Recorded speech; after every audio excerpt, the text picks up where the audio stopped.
Şariatımızda kандай ушул нерсе? Эгерде bir adam келсе ордунан туруп учурашса, же ошондо кимин ырдаган ордунан турса, ошол шариат боюнча ширк, күфүр болуп имандан чыгып, кайра калима айтыш керек, катын талак болобу же кандай?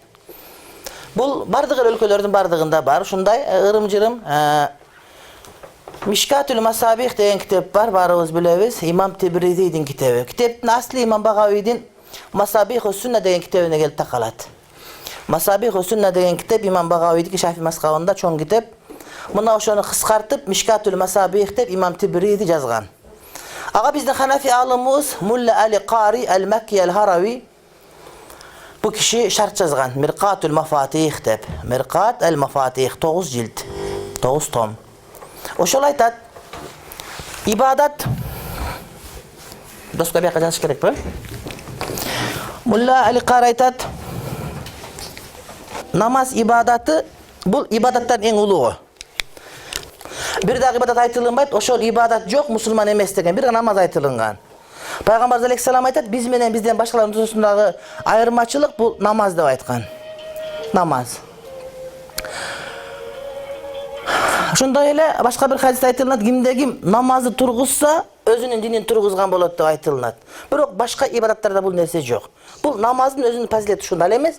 Ахил Сүннат вал Жамаат 4 мазхабтын ичинен Хамбали мазхабта бир адам намазды жалкоолук кылып окубай койсо деле факат кафара, чындыгында кафир болду дейт. Ал эми жумхур мазхабта, Ханафи, бизде, Маликилерде, Шафилерде эгерде намазды такасулан жалкоолук менен окубай койсо, ал адам кафир эмес, бирок фасык. Ал эми Хамбали мазхабта жалкоолук менен окубай койсо дагы бул адам кафир деп айтылат. Айтор, намаз эң негизги маселе.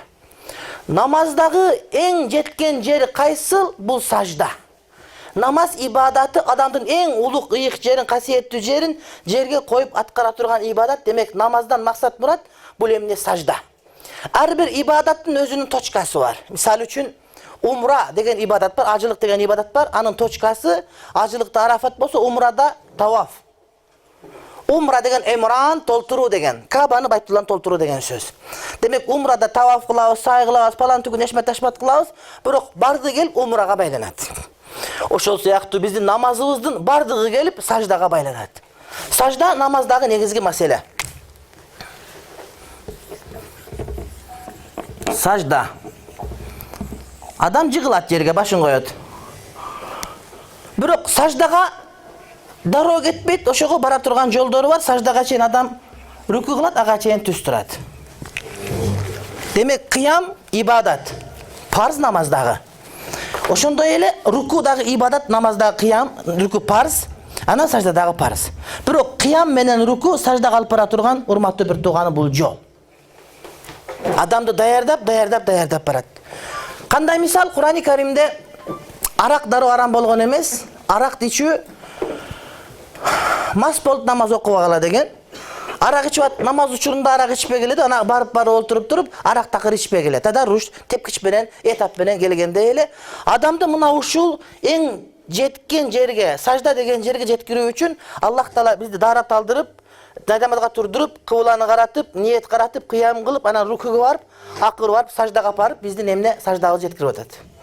Алымдар айтат, Мулла Али Кари айтат, эгерде мына ушул сажда дегенди ниет кылсаң дагы, кылбасаң дагы сажда ибадат болуп эсептеле берет дейт. Эгерде бир адам келсе ошого сажда кылып кое турган болсоң, имандан чыгып кеттиң. Эгерде саламдашуу ниетинде болсо деле, урматтоо ниетинде болсо деле. Ошон үчүн жанагыдай бир карате, ушу киндо бир неке ойногондордун бардыгы эгерде бири-бирине сажда кылып туруп баштай турган болсо, биз ширк кылышты имандан чыгып кетти деп айтабыз. Анткени сажда ниет кылсаң дагы, кылбасаң дагы бул ибадаттын дал өзү. Ал эми кыям менен рүкү, кыям менен өкөтүң бирдей парз намазда. Өкөтүң ички рүкүндөр, ички парздар. Булар ниет менен гана ибадат болот дейт. Эгерде ниет менен ошо келген адамга сыйынайын деп ордуңан тура калсаң, азыр мен келгенде кээ бирлер тура калгандай.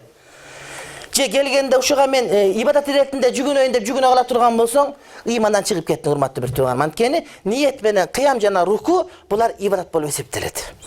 Эгерде кыям менен рүкүда ниетиң андай эмес боло турган болсо, саламдашуу, урматтоо иретинде боло турган болсо, анда бул нерсе ширк деп табылбайт. Муну Мулла Али Кари айтат.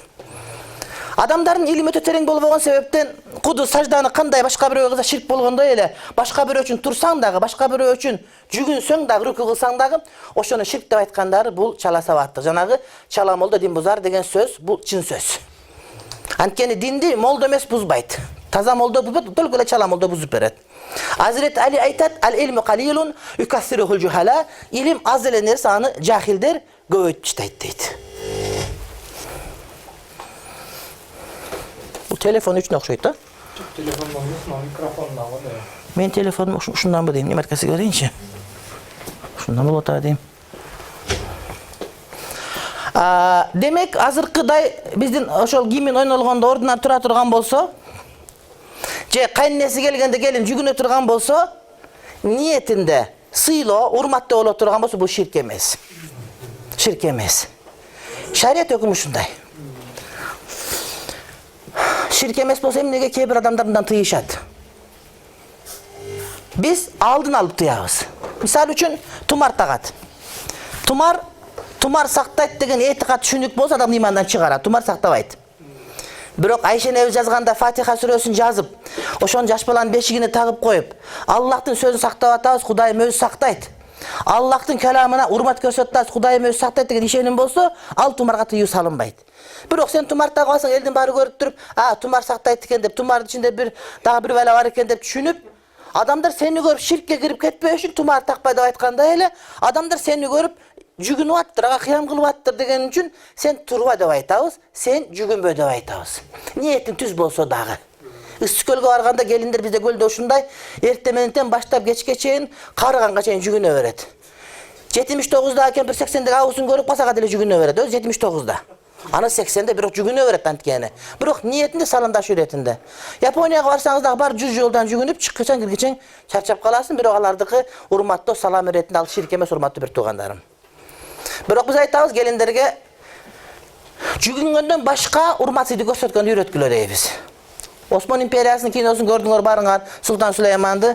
Бириң унчукпай көрдүң, бириң унчугуп көрдүң, бириң катындардан бекинип көрдүң, бириң кошулуп алып көрдүң. Бирок бардык жерде бири-бирине салам айтканын, кээп атканын көрүп аттыңар. Аны ошол убакта эң чоң муфти Абу Сугут эфенди ширк мерк башка деп айткан жери жок. Мына ушул маселени тагыраак түшүнүп алганыбыз жакшы. Албетте, мамлекеттик башка нерселерди урматтоонун жолу өз ордунда болуш керек. Ислам түшүнүгүндө, мусулман түшүнүгүндө бир нерсени туруп эмес, олтуруп уккан адептүүрөөк деп эсептелет. Мисалы үчүн азан айтылганда олтура калабыз. Эч бир жерде отурсун деген жери жок. Индияга барсаңыз азан айтылып атса, аялдар бетин жаба калат. Орто Азияда элдин бар эркек аялдар ордунда отура калып, анан кайра угат. Эмне үчүн? Азанды мустахкам болуп бекем отуруп, ошентип угайын. Ошого маани берейин дейт. Суу ичкенде олтуруп ичебиз, Куран окуганда олтуруп окуйбуз, олтуруп иш кылабыз көп нерсени. Ал эмес, таратканабында отуруп иш кылабыз биз. Эмнеге? Олтуруп иш кылган убакта бардык ордуна келет. Демек, ислам көз карашын алып караганда гимн ойнолуп аткан болсо, тургандан көрө олтуруп укканда анын маанисин көбүрөөк угасыз, ошого көбүрөөк маани берилиш керек эле. Бирок тилекке каршы бул бизден башкалардан келип калган жорук жосун экен. Жанагы бир өлүп калса 1 мүнөт күтүп койгондой, аны ошентип ошол тууга ырдап туруп атканы, эгерде мисалы үчүн менден сурап чубак ажы сиз айтыңызчы, ушу Кыргызстанда жакшы гимн жазып, ушул гимнге эмне кылсак урмат көрсөтөбүз десе, анда гимн ырдалганда турган болсо да отура калсын. Отуруп уксун деп мен ушундай бир фатва берген болор элем. Демек, мына ушул маселе. Экинчи маселе мына ушул, мына Жалал абадтын казиятынын өкүлдөрү бар бу жерде айтып барышат. Эжекен иштен алышты. Ошол кыздар ордуна турбаган үчүн эжеке иштен алып, бул ката туура эмес маселе. Эжеке ооруп аткан. Анан ап келесиңер деди чогулушка. Эжеке сабакта эмес, аны ап келдирди. Кыздардын бардыгы ордуна турганда эжеке ооруп аткан үчүн турган эмес, кыздар туруп эжекени көрүп туруп, эжеке отуруп алыптыр деп кайра ордуна отура калышкан булар. Анан кыздардан сураган, эмнеге отуруп алдыңар десе, Куранда ондой жок деп айтышкан. Эми эжекени ушундай болсо керек деп ойлошкон. Аларга жөнү түшүндүрүп айтып коюш керек, бирок иштен алып, дүйнөнүн бардыгын онузуч кылбаш керек эле.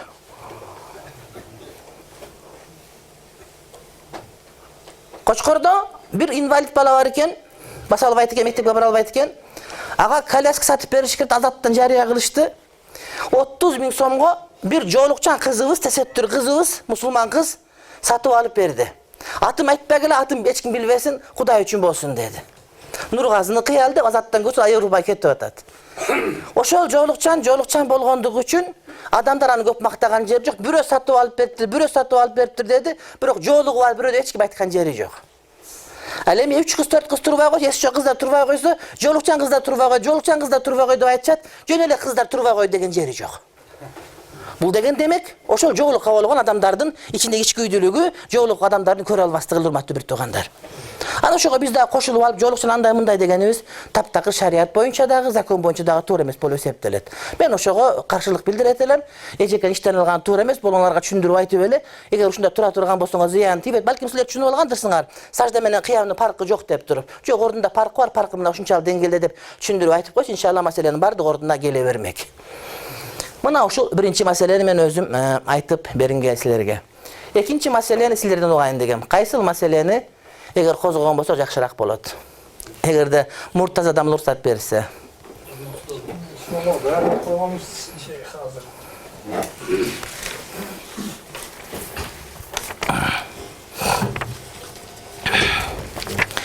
Жаназа окугандан кийин үй эгеси жаназа акы берсе алса болобу дейт. Onu жаназа акы деп айтылынбайт. Жаназа акы өтө кымбат болот. Жаназанын суу канчалык көп. Тозокко барганда ошо дүнүйөнүн бардыгын берип, ошол жаназанын суун алган аракетин көрөсүн. Демек, жаназа акы деген сөз жок. Бул келген молдон урматы деген эле сөз. Түшүнүктүүбү? Эгерде мамлекет тараптан, муфтият тараптан ошол молдонун бала чакасына бага турган, кенен жете турган айлык берилип аткан болсо, анда Куран окугандыгы үчүн, хатма окугандыгы үчүн, азан айтып бергендиги үчүн, башка кылган үчүн, нике кыйып берген үчүн, жаназа окуп берген үчүн акча алгандыгы арам болуп эсептелет. А бирок акча берсе, азыр акча мына иман фонд төлөп берип атат бизге, бирок ал жетпей атат. Кудайга шүгүр берип атат. 5.000 сом, 10.000 сомдон канчадан берип атат. Бирок ошол адамдардын бардык каражат жетпей атат. Ал убакта эгерде эл өзү ыраазы болуп бере турган болсо, адал молдолорго. Арам жери каерден башталат, мага мынча бересиң деп айткан жерден башталат. Ага чейин ыраазы болуп берген болсо, ала берсең сага иншалла адал болуп кете берет. Асли имам Абу Ханифанын наздында курбат дейт. Ибадат маселесинде акча алган арам. Куран окуткан акча алган арам. Сабак берген мударистерге акча алган арам. Бирок ал-масалих, маслаха. Маслаха адамдардын бардык ушул арам, бул арам дей берсек, анан барды талакка чыгып дыйкан болуп кетип, молда калбай калды. Адамдар Куран окуй албай калганда мутаахир кийинки алымдарыбыз жок, ансек болбойт экен. Демек азан айлык алса болот экен, имам айлык алса болот экен дейбиз. Азыр мадрасанын бардык мугалимдердин айлыгы саргын чыкпайбыз, Куран окутуп атат. Анан молда Куран окуп пул алса урушо берет. Эмне фаркы бар? Бул үйрөтөт, бул алып атат, окутуп атат. Экөө бирдей эле иш. Артист кесе эчтеке эмес, ага бере берет. Анан молдого бере турган болсо эле көп бердим деп айта берет. Катбы окуганда ушунда Куран менен дем салса, акы берсе алса болобу. Куран менен окуп дем салгандыкы бул Куран окуп бергенде, хатмы кылгандан, жаназа окугандан, нике кылгандан башка маселе. Анткени дем салган бул кайсы бир деңгээлде адамга кызмат көрсөтүү. Пайгамбарыбыз алейхиссалам убагында бир канча сахабалар кетип атышып, анан курсага чыкалды. Дават тартип, тамак көтөрбөйт, якын тартип. Чачын өстүргөн жамаат бар го, эчтеке көтөрбөгөн якынча. Тартип ушу тапкан жерден жейбиз деп кетип атышып, анан кийин кирсе тоспой коюпту, бар кет жоголуш. Капы болуп, кыжалат болуп, айылдан аракка чыгып, башка иштери курсулдап жатса, бир чаян чагып алып, чоң каттасын, ызычы болуп, вайдат, өлөт деп эмне кылыштын билбейм, бирөө айтыптыр. Жанагы лөлөлөрдө ушу бир дары-пары болсо керек. Бар сурагылачы улардан. Десе, бизди капа кылып койдулар десе, капа кылып калды бизден алар десе, капа болсо эле сурай бергиле барып. Деп барса бир сахабалар айтыптыр, мен айыктырып берем дептир, бирок мынча кой бересиңер дептир. Бейли койдун бардыгын эле берели, келиңиз десе, келип Фатиха сүрөсүн 5-6 кайтарып окуса, Алла шыпай бер жакшы болуп кетип, койду алышын алып, союшун союп алып туруп, эми ушуну жесек арамбы, адалбы деген суроо кийин келип калыптыр. Алиги тоокко бир баласы бир учурда керек болот дегендей, буларга маселе ошол убакта керек болуптур. Жее албайт, жебей кое албайт. Анан кайрадан Пайгамбар алейхиссаламга кабар жөнөтүп, ушундай болду, дем салганга пул алдык элек, ушу койдун этин жесек болобу дегенде, ошо койдун санына мага да калтырып койгула. Деп Пайгамбарыбыз васиятнама айтып жибериптир. Бирок бул урматтуу бир тууганым түшүнгөн коомдо жерде. Биздикинде чала диндар, чала молдосу, таза молдосунан көп болгон жерде Аны айткан болбойт. Ал жин окугандардын бардыгы мынча пул бересиң, мынча пул айтып аткат го. Аслында дурус. Бирок адамдарыбыздын динден көңүлү сууп кетпесин деген максатта ушуну айтканга кат'ан бааттан тыюу салабыз болбойт. Көңүлүңөн чыгарып берсең бербесең Аллах разы болсун деп айтканга көндүрүшүбүз керек биз. Сауд Арабияда болсо, Пакистанда болсо, Индустанда болсо анда мейли эле.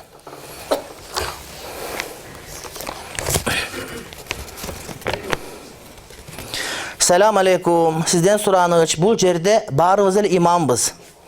Öz ayıllarımızda davetçiyiz. Birok barımız ele davetçiler menen işleşip kete albaytabız. Oşoğa baylanıştığı kenenirek aytıp koysanız, alar davetçiler bizge gelecekte çoğun jardam tet inşallah. Bu жерден barıp buyursalar menen birge işleşsek jakşı bolot. Menin bilişimçe köp ayıllarda imamlar jaman görüşöt. Alарды mından keyin oşol imamlar tuğra düşünüp kalışsa degen ümittömün. Balki men oyumça alar biz kıl albagan işlerge jetişip kalıştı. Adepsizligim üçün keçirim surayım damlalar imamlar anan keyin joldoştor deptir.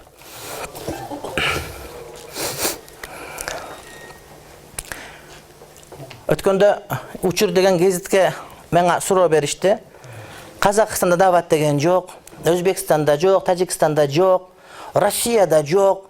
Bizde ele var. Sizin oyunuzca cevap koygan jakşı bolou, hoştunlar diyer çip deydi. Ana men cevap verdim.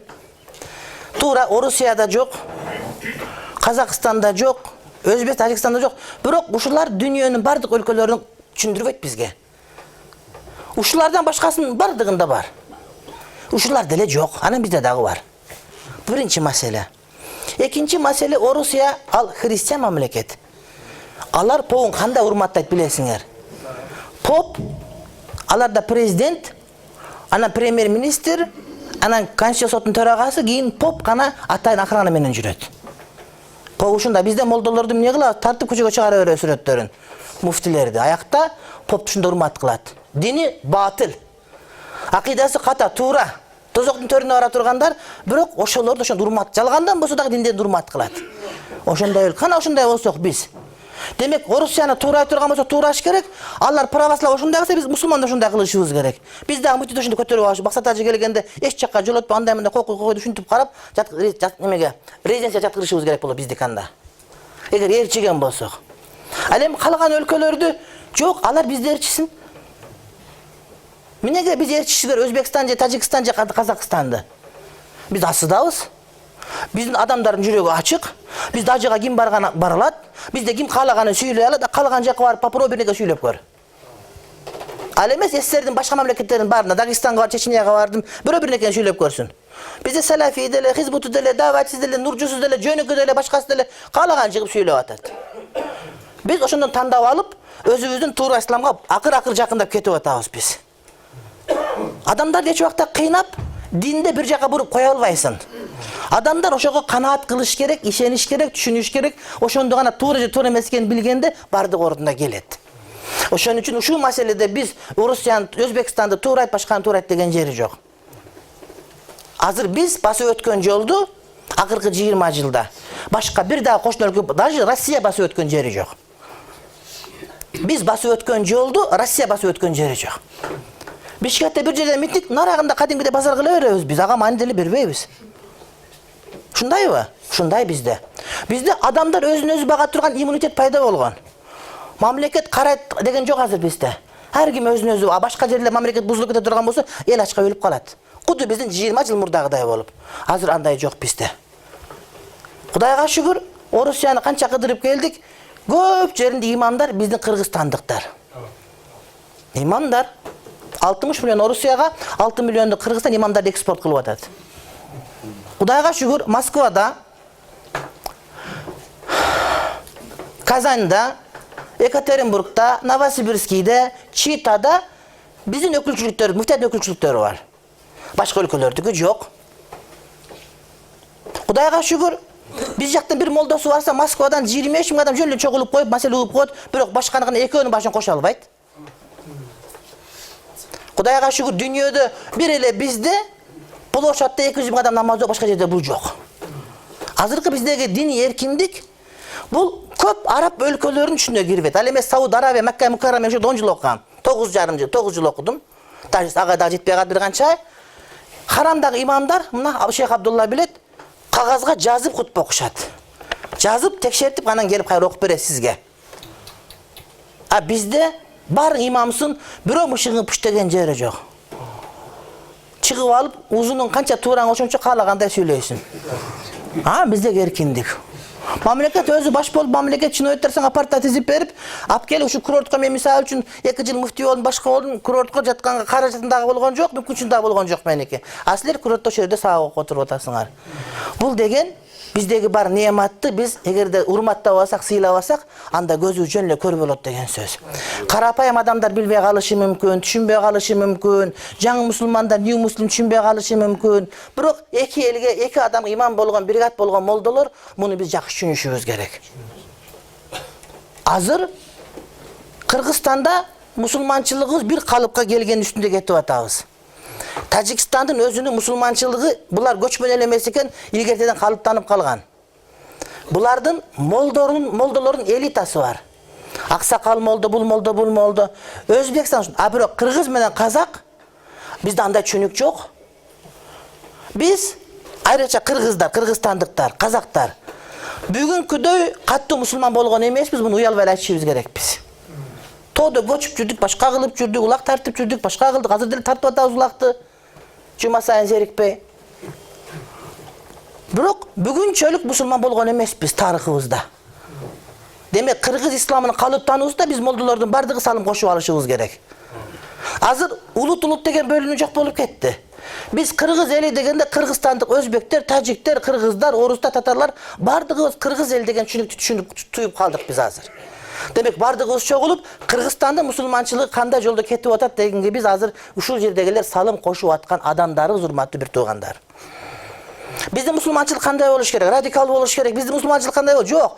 Биз даваттан көп нерсе алдык, мындай алдык, мындан көп нерсе алдык. Бардыгы чогулуп бизде бир жакшынакай бир мусулманчылык динди кийинки мунга калтыра турган бир иншалла убакытка иншалла жетип калдык. Анан дават дегенде дават жакшы. Бирок жаман даватчылар бар. Ислам жакшы, жаман мусулмандар бар дегендей дават жакшы, жаман даватчылар бар, урматтуу бир туугандар. Тартипке баш ийбеген, машварага баш ийбеген атайын кагаз жок болсо мешитке киргизбеш керек. Анткени мен даватчымын деп туруп, сага башка бир нерсени окутуп, үйрөтүп кетип калыш ыктымал деле бар. Эгерде устав боюнча кагаз алып келе турган даватчы келе турган болсо, кагазы бар болсо, аны киргизбей койгон укугуң жок. Киргизбей койсоң анда президент саясатына каршы болосуң, муфтият саясатына каршы болосуң, биздеги дин өнүгүшүнө салымын кошпой аткан болосуң, сен иштен кетириш керек. Же сен бузуку акыйдадасың, же башка бир сектадасың сен. Кабыл кылбай койсоң. Биз аны кабыл кылганбыз бардыгыбыз. Пока кабыл кылбай кое элекпиз. Кагаз жок келсе, сакалы канча узун болсо деле киргизбей койгон укугуң бар, чачы дагы узун болсо киргизбей койгон укугуң бар. Сенин кагазың жок экен деп. Түшүнүктүү туугандарым. Бирок каттуу айтыш жок. Салып берип, бирөөгө сатып, бирөөгө каматып, көчөгүнө тептирип, ушинтип ага неме болбо. Мусулмандын бир тууганы сөкпөйт, аны сатпайт деген жери бар. Түшүнүктүүбү? Мына ошондо бардык иншалла ордуна келет. Аллах разы болсун. Устаз, суроо берсек,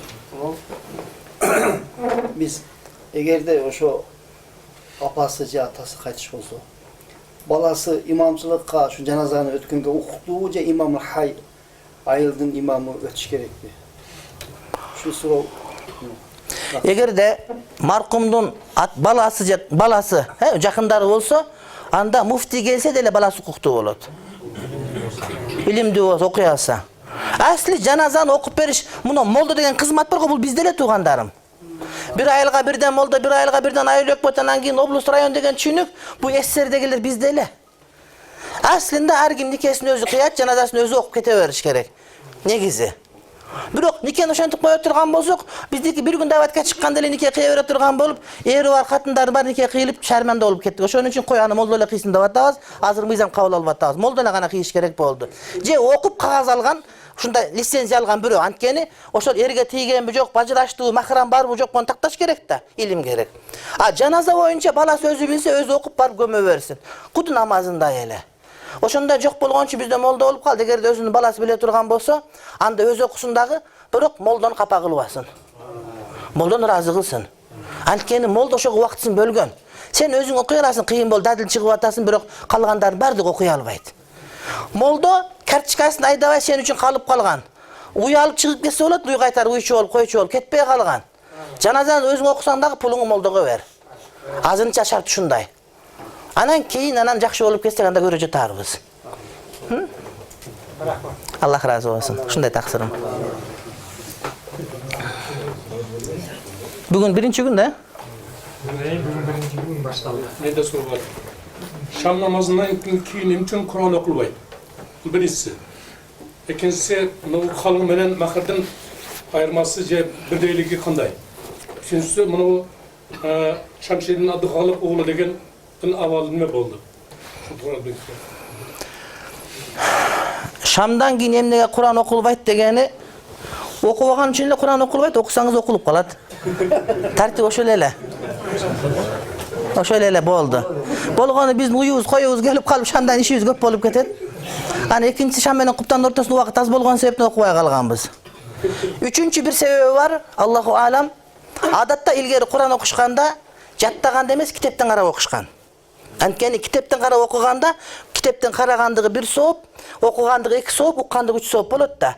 Шам убагында жанагы же караңгы эмес, жарык эмес болот дагы. Жарык дейин десең көзүң ооруйт, шам жаган десең эшик жарык, ошон үчүн шам жакпай эле кой деп туруп, ошого окулунбай калган урматтуу бир тууганым. Да күн жарык болуп калган, куптанда болсо светти жагып алып, шамды жагып алып окушкан.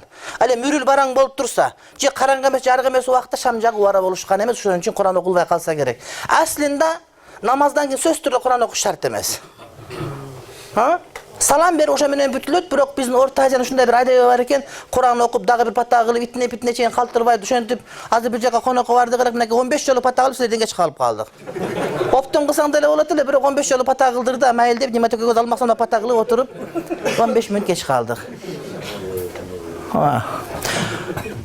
Махыр менен калыңдын айырмасы эмне экөө бир нерсе. Махыр арабча, калың кыргызча. Болду. Эркек тараптан аял тарапка нике себебинен бериле турган, базарга апарып сатсаң пул боло турган нерсенин бардыгы махыр болот, онун кыргызчасы калың болот.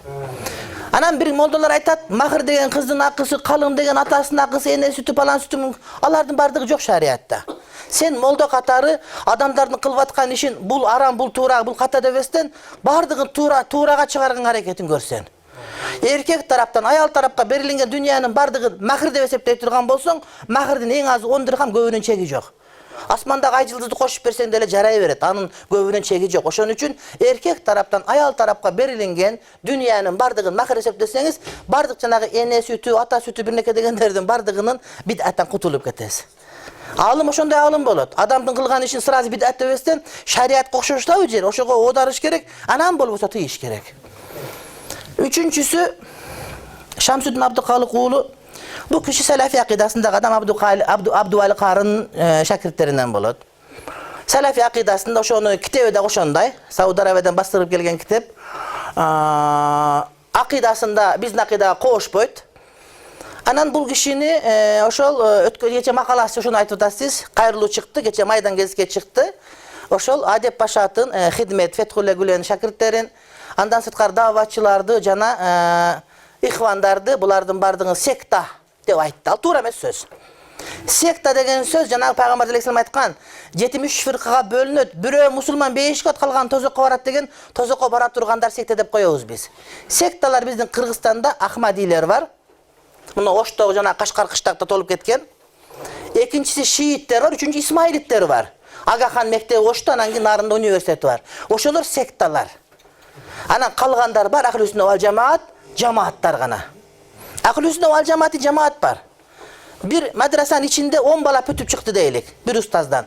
10 бала 10 жерге устаз болду дейлик, ошол ар бир устаздын өзүнүн шакирттери, өзүнүн жамааты болуп эсептелет. Мына ошондой эле. Ошондой эле. Даватты секта деген бул туура эмес. Же хизмет секта деген бул туура эмес. Ага кошуло албайбыз, ал кишинин айтып аткан сөзү өзүнө туура болгону менен ага эч кандай маани бербеш керек.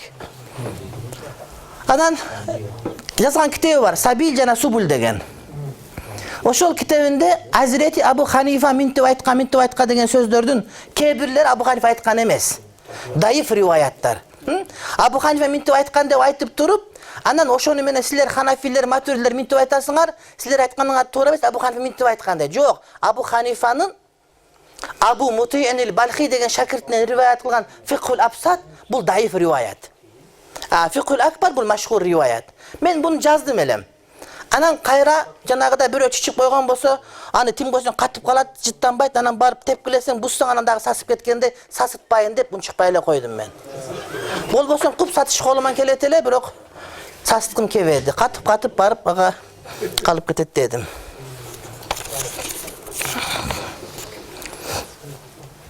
فضيلة الشيخ بالنسبة المراعاة في الصلاة في الركوع وفي السجدة شكرا جزاكم الله خيرا ديت بالنسبة ألف لام قلب كتكن أنا في الركوع دегенден кийин анда сужуд деп айтыш керек. Эле бир сыйгада кетиш керек. في الركوع والسجدة дегени анда мында туура эмес болуп калган. Анан жазакумулла дегенде алиф калып кеткен. Эгер онун алифтен точка калып кеткен. Айтат намаз учурунда жанагы имам рукуда турганда же саждада турганда эшиктен бирөө тапа-тапа деп кирип калды. Кирип калса, Малики мазхаб, Хамбали мазхаб боюнча ошол адам жетишип калсын деп сажданы узагыраак кылып турасын. Рукунда күтүп турасын. Бизде макру. Сен намаз окуп эле аламдан чыгып кеткен болосуң да. Намаз окуп атасың же бирөөнү тыңшап отурасыңбы? Ошон үчүн сен тартибиңде окуй бересиң, жеткен жылап кете берет. Бирөө келгенин билип калсаң, ошол жетип алсын деп атсаң, анда сен намазың сыртындагы менен контактка чыгып кеттин деген сөз, намаз нурматы бузулуп калды болбойт. Бизде ушундай, туура ушул. Маселен, намаз окуп атсаң, биякта Бакара сүрөсүнөн бир аят илинип турат.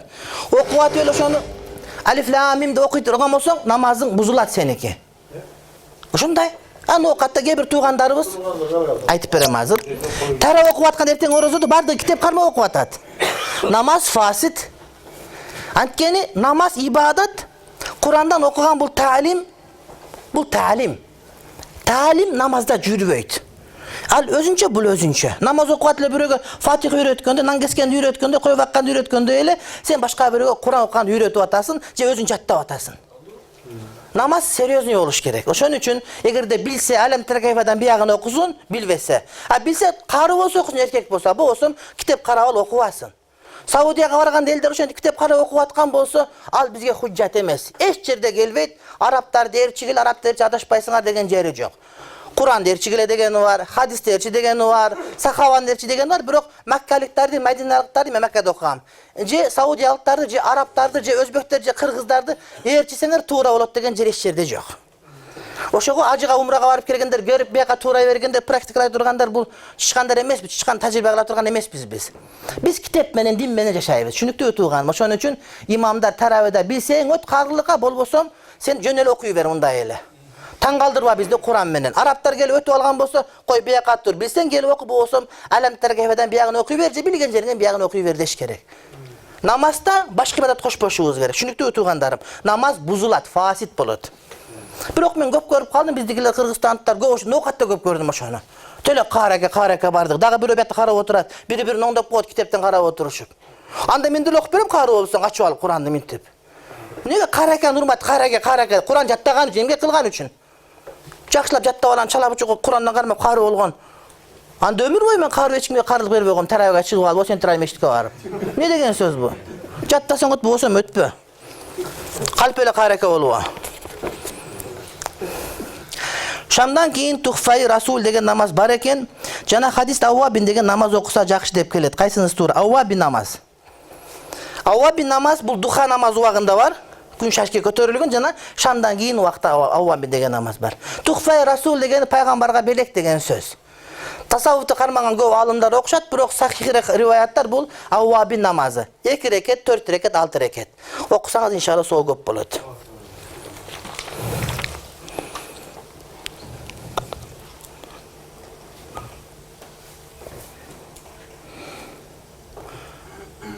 Tarziya деген не дегени?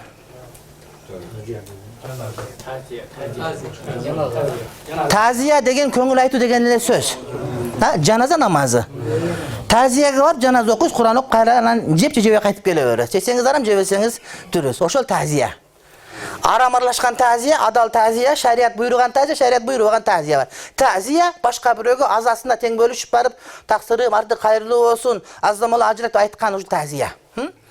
Taziye okugandan keyin, demek janaz okugandan keyin, mayitni mürzöge alıp ketkenden keyin uyda kalgan cemaatlar Kur'an okuganга bolup mürzöge koyelek de bola beret. Mürzöge koyelek demez, adam türü wagында Kur'an okusan da ele bola beret. Adam türü emes, tuğulerek adamga dele Kur'an okup bagışlap koysoň keyin ölet de bari bir. Oşunda soğuk jete beret. Nege gömgönden keyin okuş gerek degen söz bar. Bolgonu bizim oldular gömgönge çen okuma degeni adamlar oşende okup ketip kalat dagı ölü gömülüp kalıp ketpesin. Koy barın mazarga alıp gömüp oku degen söz. Nege biz Kur'an okuybuz? Oşol ölgönden soğuk jetsin dep. Demek adam ötüp ketkende, tirüsünde, törelelek жазып koyuşum mümkün. Men mınake 100 jol Kur'an okudum, hatım kıldım inşallah, 1000 jol okudum. Uşul menin nevere çeverem, kıvıramın bardığına soğup jetsin deseniz inşallah, soğuk budan jetkire beret inşallah. Şunuktu ya, şunday. Markumga, ha? Toprak o şart emez. Yok şart demez. Şart demez. Allah razı olsun. Rahmat sizlerge barыңızlarga. Kapagılık koysam özür surayım. Bişkektegiler göğüşünde grup berak bolot, ben de grup berakmın. Allah razı olsun. Rahmat sizlerin barыңarga inşallah. Allah razı olsun. Amin. Bismillahirrahmanirrahim. Rabbana atina fid dunya hasana ve fil ahireti hasana ve qina azabennar. Allah talamadaştırmasın, jakşılarga şerik kılsın, jamanlardan alыс kılsın, ovas omat tayvas taalay versin. Kuday talam barыбыздын başыбызды koşup, uşintiп bilgen bilbegenibizdi үйrөtүp, çoguu bolup, ынтымак болгонубузга себеп болгон ыйман фонду, анын башчысы Нуржигит мырзага, ыйман фонду негиздеген биздин президентибизге Кудай таалам өмүрлөрүн узун кылсын, тилеген тилектерин берсин. Ушул жерге биз тосуп алып конок кылып аткан бул жерде курорттун жетекчилигине, кызматкерлердин бардыгына Кудай таалам тилеген тилектерин берсин. Силерге кызмат кылып аткан мына жигиттер турат бул жерде, бардыгы турат, тартып аткан балдар бар, Кудай таалам булардын бардыгына өзү ыраазы болгон болсун. Ана ушу баарыбыз ишке салган Кудай таалам мына силер турасыңар, Кудайым силердин да тилеген тилегиңерди берсин. Кудайым өзүнө башка муктаж кылбасын, адалдан рызкы versin. Kudayım şermende kılbasın. Kudayım al kulum desin. Rabbana atina fid dunya hasana ve fil ahireti hasana ve qina azabennar. Amin. Bir rahmetke erhamer rahim. Selamun aleyküm ve rahmetullahi ve berekatuhu.